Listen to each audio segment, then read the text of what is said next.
Live. Hi everyone, it's Fred and Ariel from Coffee Talk, and we are here to talk to Laurel Christy from Title IX. She is the Title IX coordinator. So we are super excited to have her. We're just waiting for her to join us. As a reminder, if you have any questions for her or if you have any questions for us, please feel free to type it in. Because we want to get to know Laurel, we want to get to know her office, and we really want to hear from you all too. So we are just waiting for her to join. And she's here, so we're just waiting for her to join, and then we'll get started. All right, so we're so excited to have Laurel. She's coming on right now. And we're just waiting for her to connect. So Brett, how are you doing today? I'm doing good this morning. I've been enjoying beautiful weather. I know there's a lot of crazy things going on right now, but overall doing pretty good this morning. How about you? I'm doing well as well, trying to enjoy the weather. Gonna spend some time outside today, Nice. taking advantage of it. We're having a little issue connecting with Laurel, so I'm gonna see if we can try to connect with her again. So give me 1 minute. All right, so Laurel, I just requested to join with you, and so hopefully she can. Oh, there it is. It's connecting. Perfect. Hi, Laurel. Hey. How are you doing? I'm doing well, thank you. Yes, we practiced this and we had a little bit of an issue, but now we're good. Yes, thank you. So Laurel, thank you for joining us for Coffee Talk. Absolutely. We're really excited to hear about your office and everything that you do. So can you give us just a little brief understanding of what your office is and what the things that you do?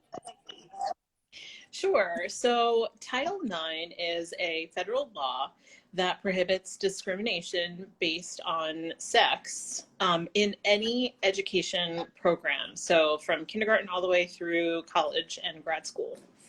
And it also covers sexual harassment, sexual misconduct, and sexual violence, including assault and domestic and dating violence.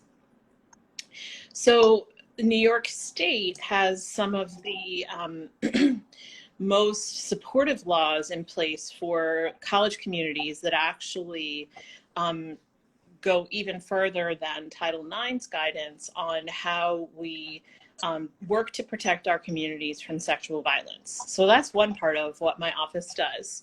But I also handle harassment and discrimination unrelated to sex. So that would include really, I like to say anything that makes a person unique. So all protected characteristics, including, race, religion, health status, ability, national origin, veteran status. And I won't be able to name them all, but they're all covered and protected. So people can make reports to my office from anything from sexual harassment, sexual misconduct, or any kind of discrimination or harassment that they wish to report. Sounds like a lot that your office does and a lot of things that you cover. It does. And just, the title of Title IX coordinator is a little bit misleading, only because I also cover way more than just what Title IX encompasses.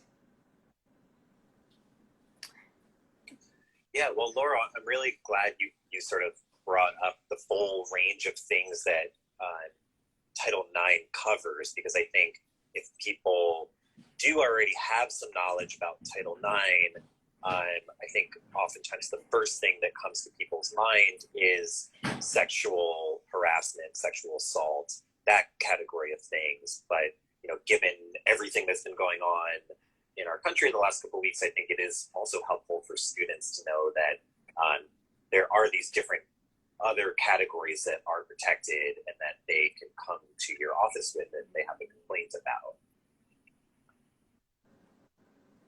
Absolutely. And, that's something that we have tried to make public, even since when the stay home orders started to happen, when there was, when COVID became very prominent in the US, there were also incidents of harassment and discrimination happening towards a couple different populations.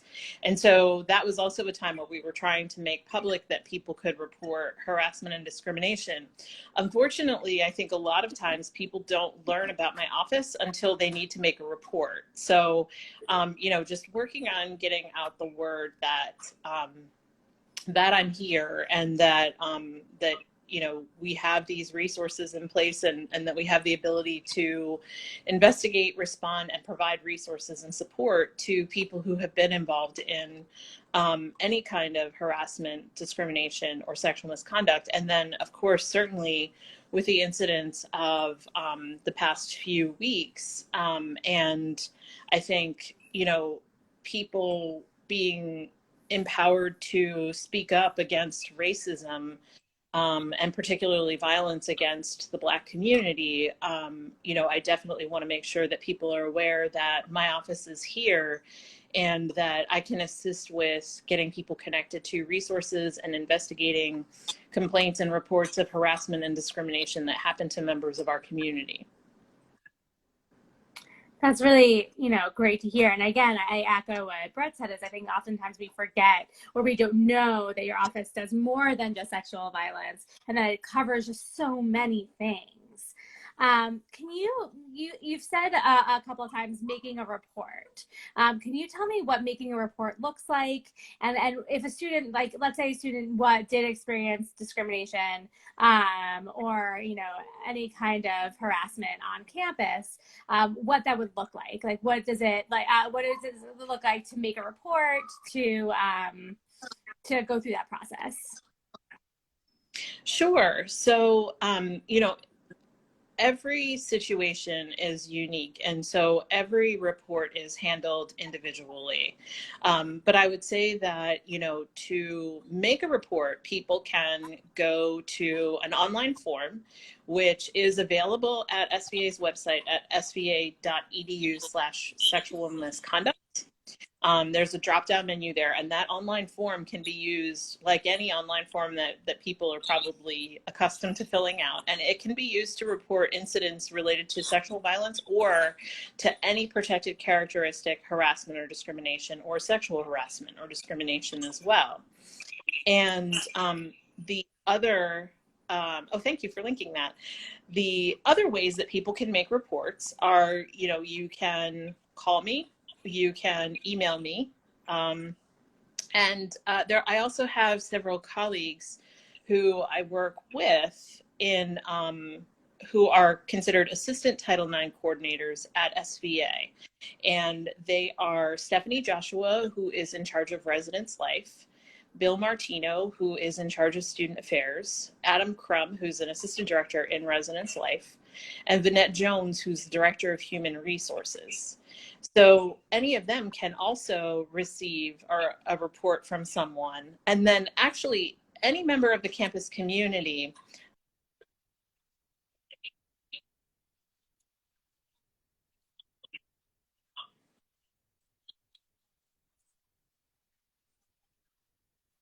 receive reports from a bunch of different ways. And that's great, because what I want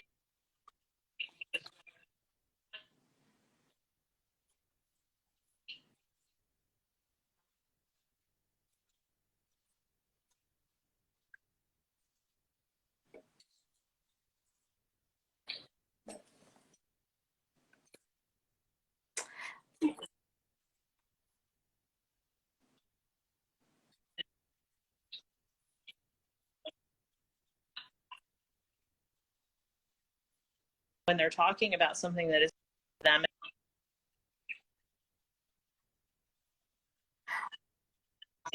Laurel, with you. Yes. Laurel, I just want to real quick, you're breaking up a good amount. So we're hearing a lot of lag. So if there's any way that you can repeat a little bit what you said, because it was getting pretty jumbled. Like you're pretty, Yeah, I hear that someone else who's watching says you can't really hear what you're saying.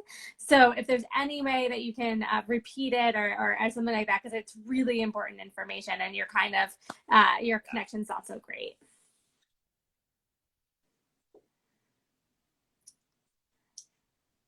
We are just having a little bit of technical difficulties. So thank you for holding on, and we'll make sure that we get this to work out. Can you hear us, Laurel? Yeah, it's coming through really jarbled. Yeah. Laurel, can you hear us? If she wants to try to disconnect and then reconnect. Yeah. Laurel, I'm also wondering if you maybe want to get onto Zoom, and maybe we can do it that way, because it seems like you were connected pretty well on Zoom. Okay. So as Laurel's reconnecting, Brett, can you tell me your reactions to what Laurel is saying, and maybe it's some things that Student Health and Counseling does?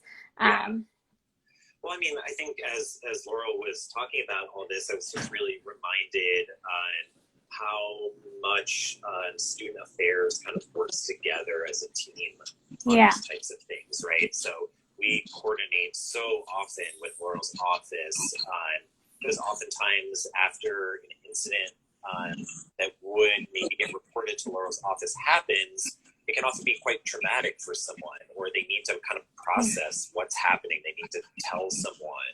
They need to tell someone their story. And so, that's oftentimes where our office comes in, Student Health and Counseling, where any current SVA undergraduate or graduate can come for free therapy. We're obviously doing it online right now. But we work really closely with Laurel and with all the other members of Student Affairs to help support students who have gone through something difficult like this. And so it's really like a group effort in a lot of ways to provide support, resources, and all that to students. So that was kind of just my main thought, was like, we work all the time with Laurel's office. Definitely. And Laurel's back and clear. She looks very clear. So okay, good. I was going to ask if it was better. Yeah, I think technological challenges have become part of life now.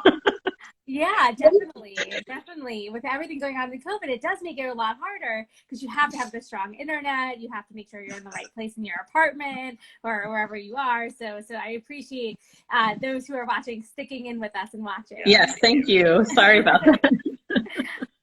So Laurel, I think there was a bunch that we got and a bunch that we missed. So maybe if you can sum up the last sentence or two that you did, just so that we make sure that we got the important information.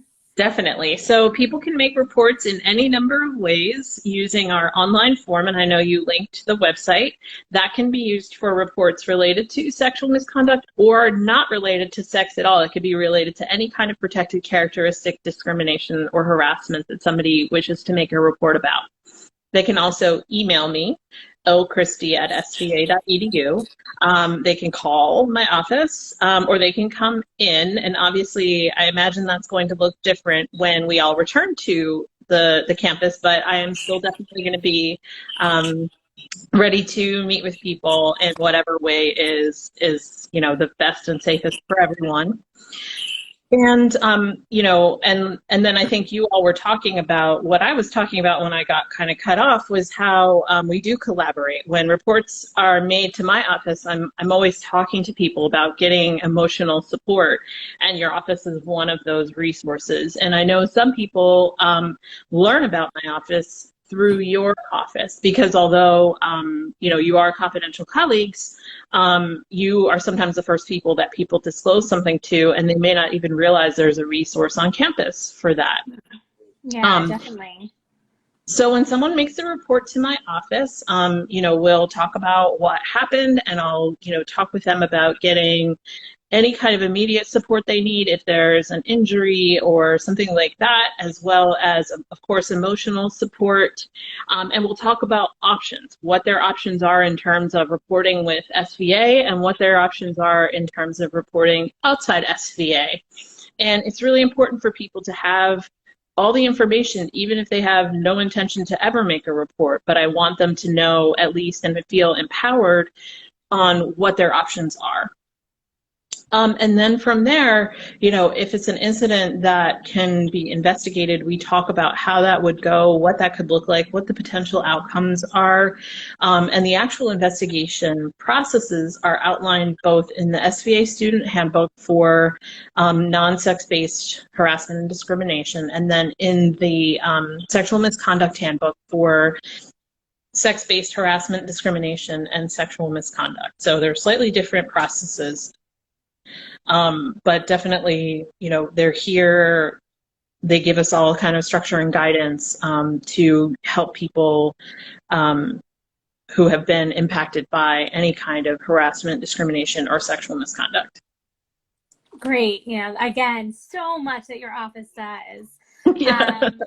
Yeah, I'm wondering, especially, you know, now with everything going on with the, you know, the racial violence that we're seeing throughout the country, with, you know, our Black students and students of color feeling maybe unsupported, feeling like they don't have, you know, places to go or resources to talk to. How specifically can your office help in that, you know? I know that you said that students can make a report if they experience harassment on campus. Is this through students? If they experience harassment through other students? Is it with faculty, staff? Is it all of that? You know, just how, like, what is your office, or what can your office do in terms of that? Yeah, you know, I receive reports related to all the things that you mentioned. Students who have been impacted by the conduct of other students, of staff members, of faculty members, and also students who have been impacted by people outside of the SVA community. Because while I can't necessarily take any kind of remedial action against a non-SVA community member, I can offer options, resources, and support to somebody who's been impacted by that. And, you know, for instance, if somebody experienced something at maybe a job, you know, I could provide them with some information and resources about the different types of reports that they can make, and then of course get them connected to resources at SVA so that they, you know, can have emotional support and not feel so isolated or alone in dealing with this. So it really is a wide scope of what can be offered.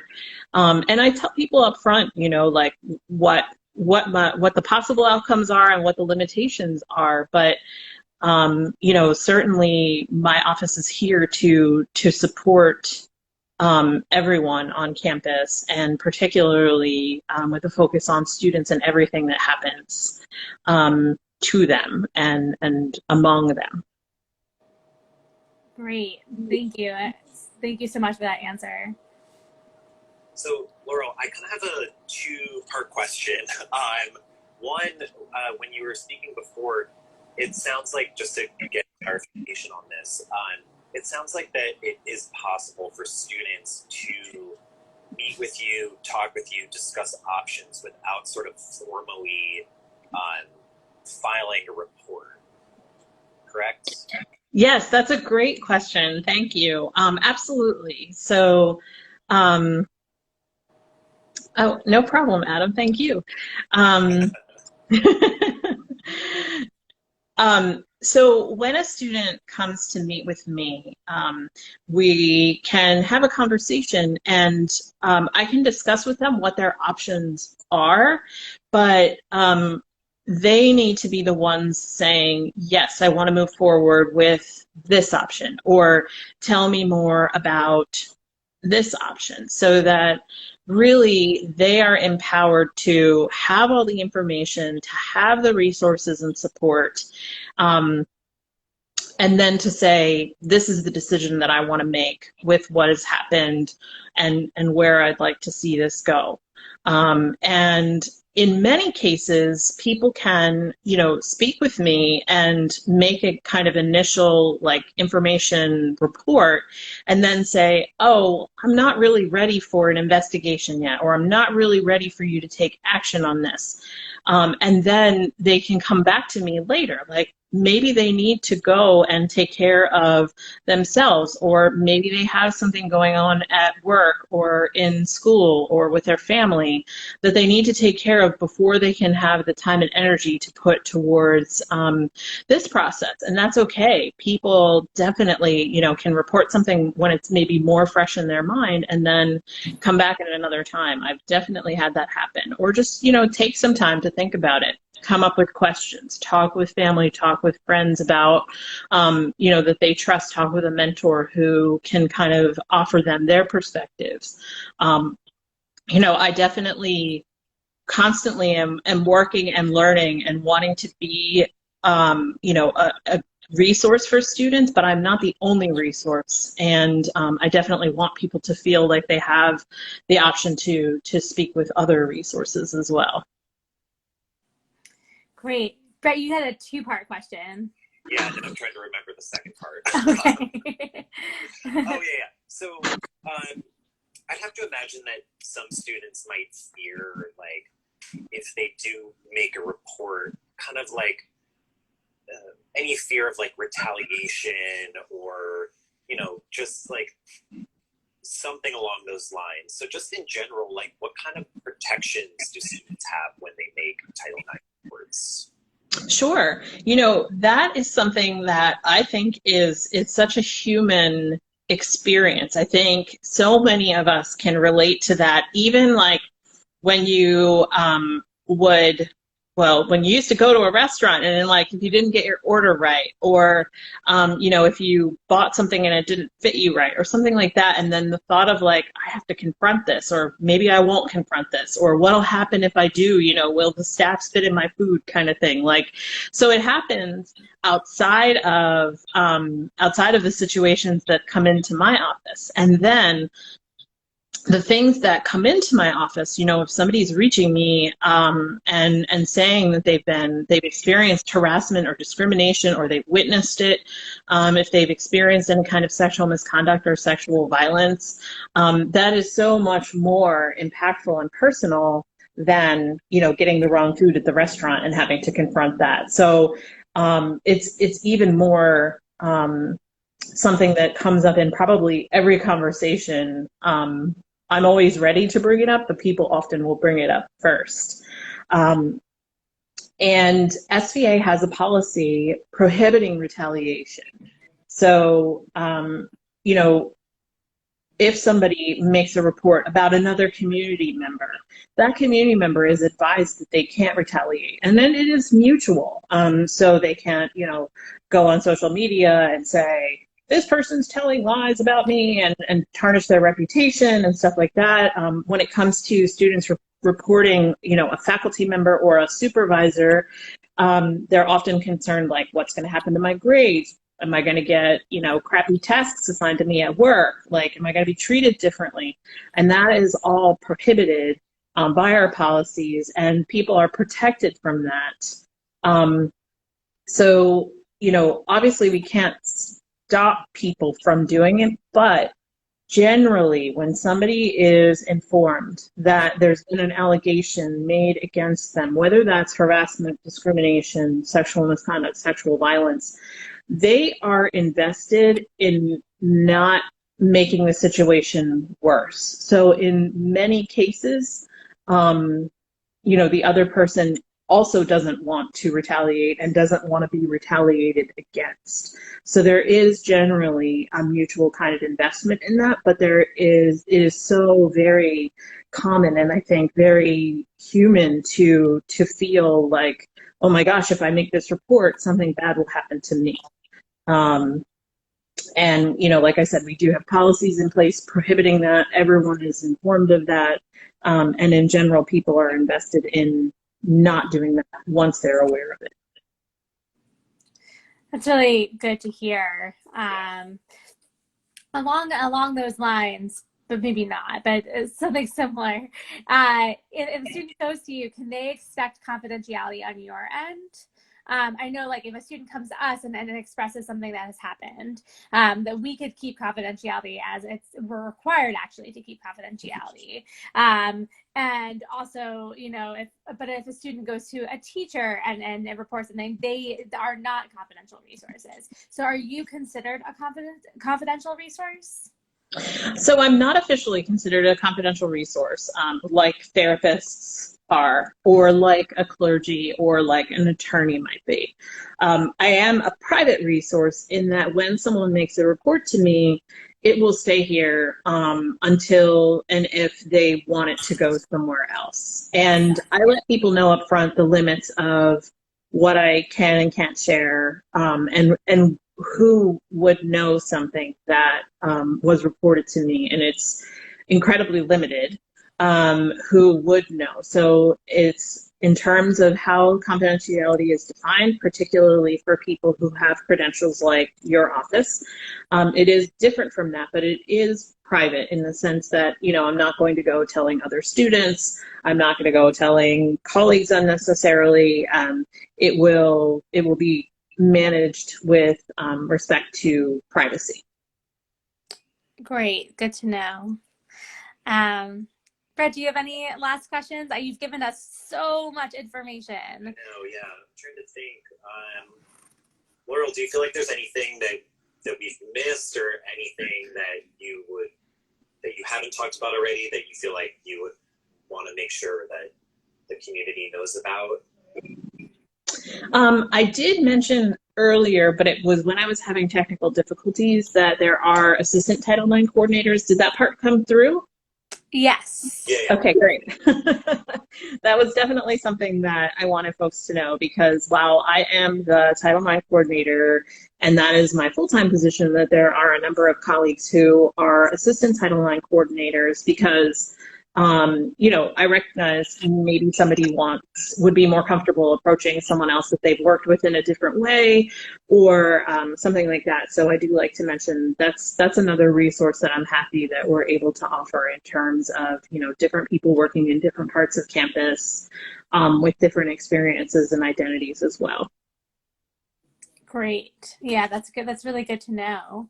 I guess, like, my last question is, and then it's more of a broad question, and maybe you may not have an answer for it. It's more opinion based. But with everything going on right now, with the violence that we're seeing, with the protests that we're seeing, are there any resources that you particularly like whether it's to gather information about anti-racism, to educate yourself, or that you recommend other people to go to if they need it? Are there any resources that you have found to be helpful? And we can also share as well, but I'm just wondering if you have any. Yeah, there's the kind of like growing anti-racism resource guide that, started kind of going around online, which I think is pretty incredible and robust, and includes, a lot of different types of resources. And then I think also people are an important resource in terms of listening to people, hearing about people's experiences, and just trying to listen with an open mind and heart. I think, all of us have so much to learn and grow from, and we can work to be anti-racist, but that's not a one-time thing. That is a lifelong process, I think, especially given kind of the constructs in the United States, especially, because I don't know about other countries and how racism is in those places. But I think, we've come a ways, and we have a long way to go. And so just, listening to other people, both that I know and that I don't know, to just listen with an open mind and heart to stories, to voices, to perspectives, to learn. Yeah, that's a really good point. Brett, do you have any resources that you've come by that you feel like has been helpful?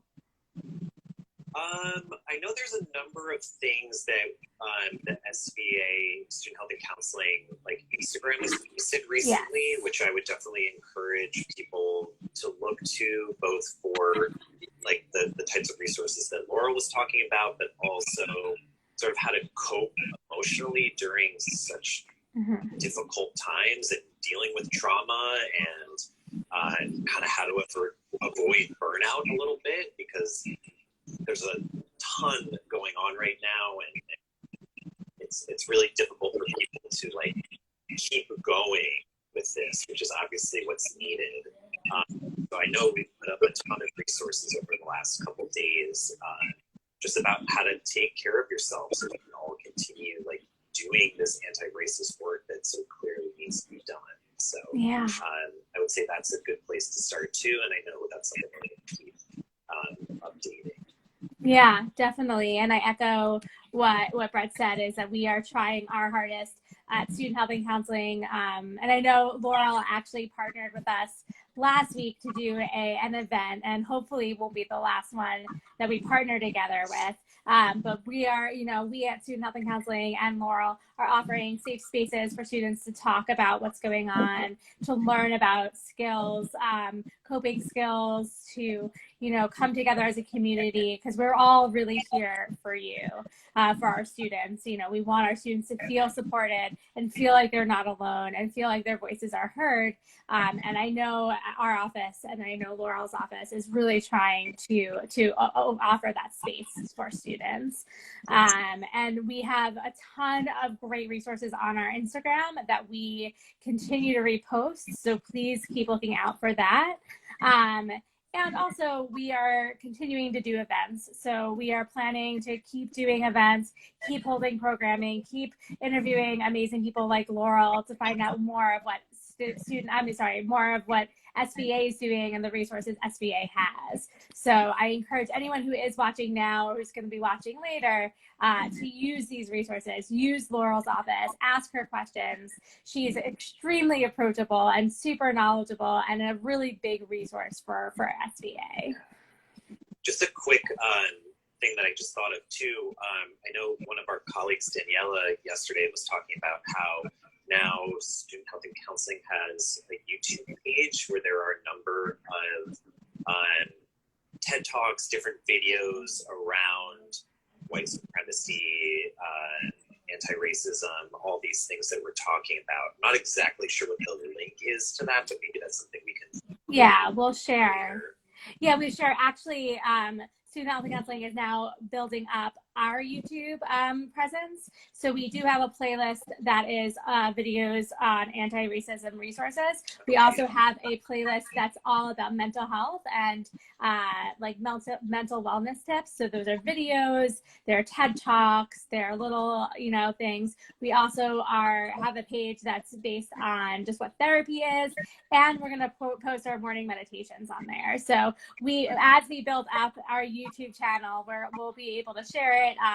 But if you look for Student Health and Counseling on YouTube, you should be able to find our playlists. So that's a really good resource to bring up.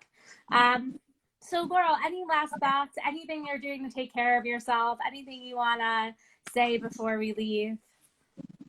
Well, I was really glad that you mentioned the program that we did, and just sort of like responding to trauma in general. I think, the world is in this place for the last few months of dealing with the trauma of a pandemic in all different ways, whether people were personally affected or not. And then, the recent events of racial violence and crimes against the Black community have made it additionally traumatic for everyone, and for particularly the Black community, other people of color, other marginalized groups. And so, self-care, caring for each other, and again, like I was saying, like listening to each other and perspectives and learning are are so important. But for me, self-care, I guess, I go for walks. I'm a swimmer, so it's been incredibly difficult not having swimming the past few months because it's one of my great stress releases. Yeah. So I'm really hopeful. I did see some news a couple weeks ago that they're training lifeguards and stuff because I swim in the open water during the summer, and I'm really hopeful to be doing that again soon. But I have been going for walks and, like video chatting, keeping in touch, texting with friends. I have cats, so my cats are mostly a good stress relief. Sometimes they add their own stress. And I'm a gamer. I like to play video games. So that's also a fun escape and some different friends to connect with because I live with my husband and we are, getting along just fine for sharing a small space for an extended period of time. But, having some connections outside of the apartment has been really good through this whole process of I would say, starting with the stay-home orders and then, through the events of recent weeks, which have been incredibly painful to see and learn and hear about. And yeah. Definitely. We echo that. So Laurel, thank you so much. You gave us so much information. We did post your information on here as well. Thank you. As the how to make a report. If anyone has any further questions, they can definitely reach out to Laurel. They can reach out to our office. Everyone who's watching or who will be watching, make sure you tune in next week for, we'll be back with morning meditation. We have events for you. Keep an eye out for them. We're here. Student Health and Counseling office is not closed. So we are doing programming. We're available for students who are currently students if they need anything. So we're here. So thank you again, Laurel, for taking your time to talking and informing us. Absolutely. Thank you so much for having me. Yeah, of course. Thanks, Laurel. All right. Have a good day. You too. Bye-bye. All right, bye. Bye.